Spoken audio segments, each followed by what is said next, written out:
Bonjour, je m'appelle Stéphanie Sylvain, je suis auteure. J'ai récemment publié mon premier livre, Les Gocanes, la beauté dans l'obscurité. L'histoire, c'est en fait, on a 5 personnages clés importants dans l'histoire qui représentent chacun un des 5 sens de l'être humain. Ensemble, ils ont la possibilité de faire un vœu commun. Donc, ils vont essayer de se rencontrer et vont essayer de se convaincre les uns des autres du vœu qu'il faut faire.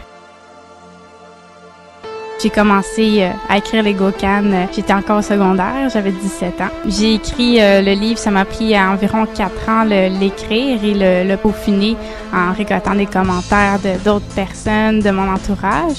Donc, ça m'a pris 1 an à essayer de trouver un éditeur. J'ai envoyé mon roman au-dessus de 30 éditeurs différents et mon éditeur, les Éditions Pratico, il publie pas beaucoup de romans, disons 3 ou 4 romans par année. Et j'ai ressorti dans le fond du lot et ils m'ont tout de suite contacté.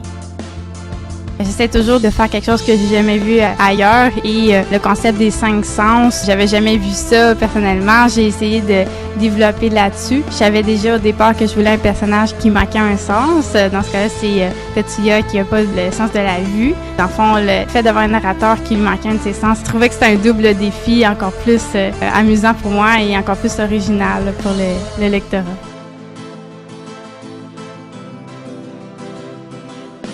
Le Japon, c'est l'élément clé de mon histoire. C'est une grande passion pour moi, le Japon. Je trouve ça vraiment différent de notre culture, autant par la langue, la religion, la musique. Donc, c'est une passion que j'ai depuis assez longtemps. J'ai découvert ça avec tous les mangas, les animes, dessins animés que j'ai vus étant jeune et plus tard. J'ai continué à regarder ça et c'est sûr que ça m'a beaucoup poussé à parler du Japon. Je voulais faire découvrir ça. Pour l'écriture du livre spécialement, j'ai aussi beaucoup recherché sur le Japon, surtout pour la langue et même chose pour les autres cultures, l'Allemagne et aussi le Madagascar que je connaissais moins. J'ai dû faire des recherches pour que ça soit le plus crédible possible.